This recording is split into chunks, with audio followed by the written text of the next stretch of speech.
Hey, welcome back on the Good Morning Artesia radio show. It's been an interesting weekend, but here we are. Nancy Husselman is here from the Eddy County DWI Task Force. How you doing this morning? Good. How's everybody else? You know, I think everybody else is doing pretty good. I am glad the weekend is, well, part of me is glad the weekend's over, and part of me is not glad that the weekend is over. Because what happens is we have things that we have to get done for the weekend, and I have one less day to get them done because nobody was around. I mean, everybody is off. The people that I deal with on the things that I do are not working on Monday, holiday. So I'm a day behind getting things ready for this week. And so I'm just trying not to stress myself out over all that stuff. But yeah, folks, you can't see it. He's trying really hard not to stress out. I don't know exactly when he's going to start this, but because he looks pretty stressed out, so we'll just go from there. Do I look stressed out? Honestly, I'm a little stressed, but I'm not. It's not unusual. I mean, this type of stuff happens all the time. Maybe I should say if it was happening to me, I would be very stressed out. Maybe I should just put it that way and leave it right there. Yeah. Well, at some point in time, it's good. It is what it is. It's what it is. Whatever it is going to be what it is, you know. And however it turns out is however it turns out. You can't go back and fix history. Yeah. It was funny. Friday night, we did the football game from Berlin.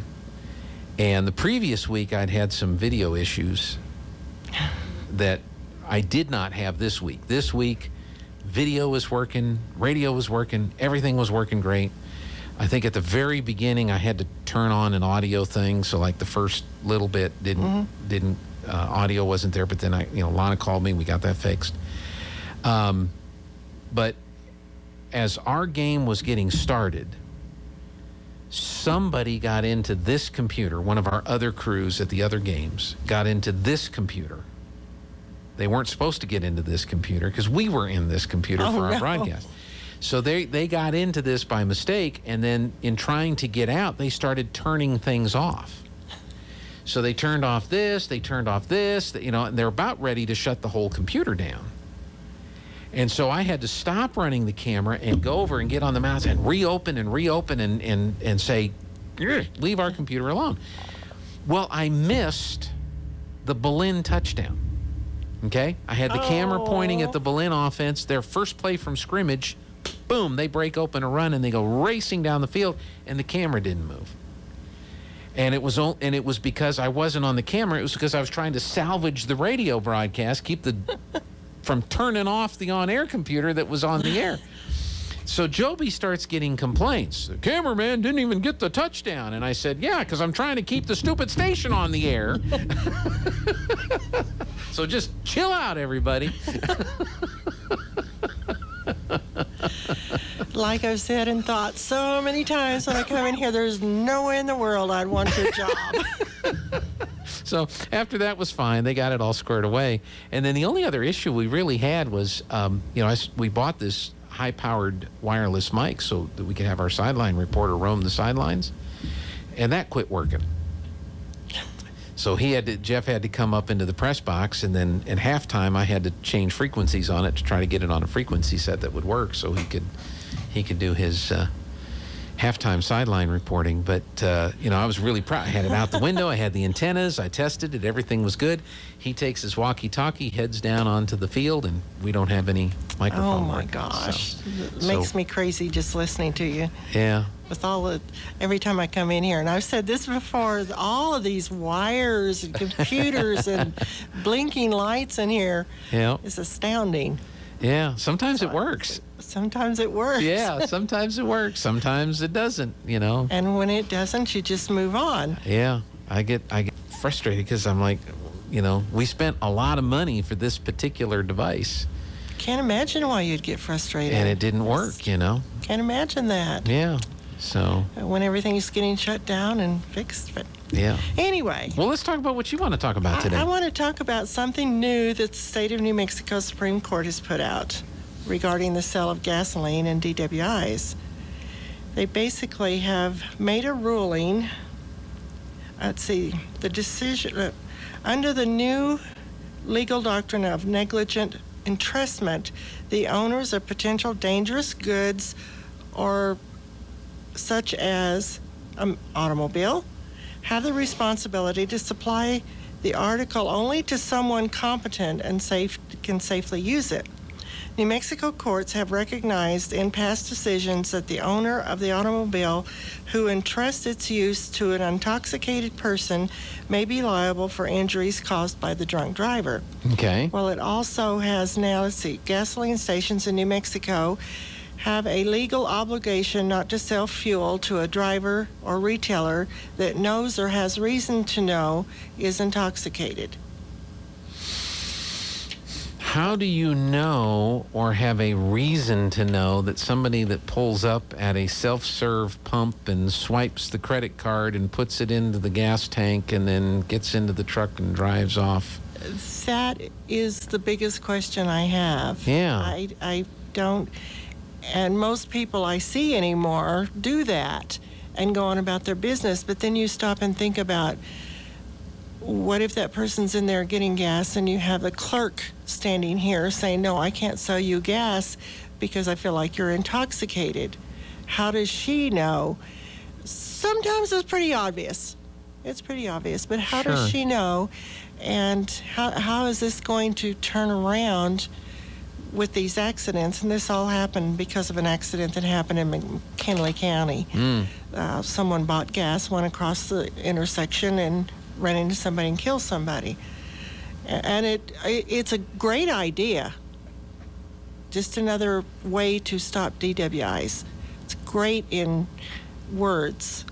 My question is, how many people are going to get caught up in this? Well, Nancy, let me ask you this. When it comes to the sale of alcohol, so you go to the convenience store and say they've got a beer cave, which means they're selling alcohol. Are the clerks trained to try to recognize intoxication so as to not sell them the alcohol when they go in to make a purchase of alcohol? I hope they are. Okay. Let me just put it that way. Okay. It's just like the sale of cigarettes. I hope that they're trained to at least see the signs and not sell the alcohol to a drunk person. But then you have a person goes into a store, they buy the alcohol, they take it back out, and they put it in their car. I've always wondered, how do you stop that from happening to keep them from just reaching over and grabbing a can of beer and drinking it on the way home or whatever? And we know that we have zero tolerance. So how does that work? Right. So I came out of this having more questions than I did answers. And then there's several pages here, but I'm not going to read them all. Finally, under the majority's reasoning, vendors of any item that enables a DWI, not only gasoline, could now be liable for the customer's DWI-related torts. Thus, auto parts stores, tire shops, mechanics, and others will be left guessing as to whether they are subject to the new duty or not. If so, how do they behave to avoid liability? So a motorist needs a fan belt. Yes. They go into the auto parts store and buy the fan belt, put the fan belt on the car, then they drive. Does that mean the auto parts store that sells the fan belt is going to have to determine whether or not that purchaser is intoxicated?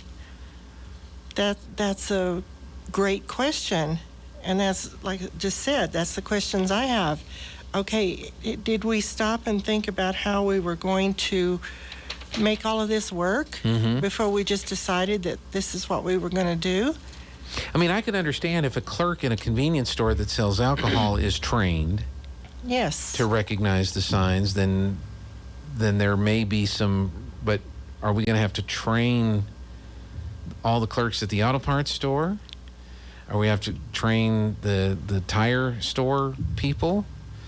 And what happens when you get to, let's say they do have an accident and they do hurt someone, or God forbid they kill someone, it goes to court. what a tangle mess. Yeah, because now you're going to go not just after the motorist, Right. which is obvious, Obvious. Yes. but now you're going to go after the convenience store that sold them gas.